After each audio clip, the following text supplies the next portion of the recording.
ও ভাই, ইট কত টাকা কইরা? ঈদ তো ভাই 20 টাকা করে, আপনি তো ভিক্ষা করেন, আপনার জন্য 10 টাকা। ঠিক আছে ভাই, এই নেন 10 টাকা।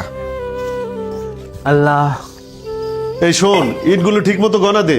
আমাদের মসজিদের কাজটা এবার সুন্দরভাবে করতে হবে। টেনশন করেন না হুজুর, ঠিকঠাক মতনই করতেছি। হুজুর আসসালামু আলাইকুম। ওয়ালাইকুম আসসালাম। হুজুর, আমি তো গরিব মানুষ, দিন এনে দিন খাই। আমি মসজিদে একটা ইট দান করছি, এটা কি মহান রব্বুল আলামিন কবুল করবে? অবশ্যই। রাসূলুল্লাহ সাল্লাল্লাহু আলাইহি সাল্লাম বলেছেন, যদি মসজিদে কেউ একটি ইট দান করে, জান্নাতে তার জন্য একটি বাড়ি করে দেওয়া হবে। মসজিদে একটাই দান করছে, আমি সভাপতি সাহেবকে গিয়ে এক্ষুনি বলতেছি। সত্যি হুজুর, আল্লাহ পাক আমার জন্য জান্নাতে একটা বাড়ি করবে একটা ইটের বিনিময়ে। আমি এই দুনিয়াতে তো কিছুই করতে পারলাম না, তবু আল্লাহর কাছে লাখ লাখ শুকরিয়া যে আমি পরকালে একটা বাড়ি পাবো। আল্লাহ আল্লাহ। সভাপতি সাহেব, সভাপতি সাহেব, আমাকে গ্রামের মসজিদে না একটা ভিক্ষুক একটা ইট দান করছে। এতে কিন্তু আপনার মসজিদকে অপমান করছে, আপনাকে অপমান করছে। কি বললি তুই? আমাকে অপমান করছে আর আমার মসজিদকে অপমান করছে? একটা গরিব একটা ইট দিছে, আমি তো এই মসজিদে 50,000 ইট দিছি, আর একটা ইটকে আমি দিতে পারতাম না?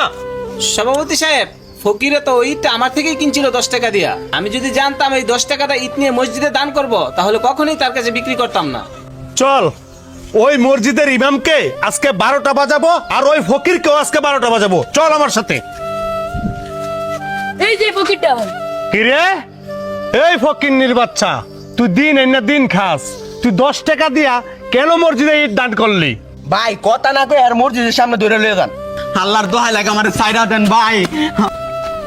হুজুর, এলাকার মানুষকে কিছু দেয় না, আপনি এই ফকিরের থেকে কেন একটা ইট নিলেন? আপনারা ছাড়েন ওনাকে, ছাড়েন বলছি। আপনাদের অনেক কিছু সহ্য করেছি, ছাড়েন। এই লঞ্চ ছেড়ে দিলাম, কিন্তু আজকে থেকে আপনাকে আমাদের মসজিদে আর ইমামতির দায়িত্বে রাখবো না। আপনারা কি শুরু করে দিলেন? উচিত কথা বললেই মসজিদের ইমামের চাকরি ছেড়ে দিতে হবে। আর একটা ফকির তার সাধ্য মতো একটি ইট দান করেছে, আর ওইটা আপনাদের সহ্য হচ্ছে না, আপনাদের মান সম্মানে লেগে গেল।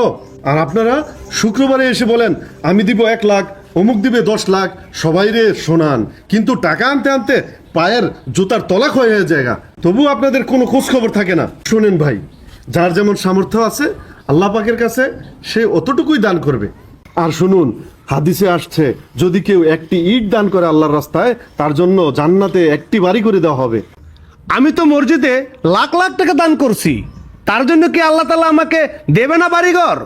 আল্লাহ পাক কখনো অহংকারী মানুষকে পছন্দ করে না, আর আপনি তো একটি অহংকারী মানুষ, আর অহংকারী মানুষ আল্লাহ তাআলা কখনো পছন্দ করে না।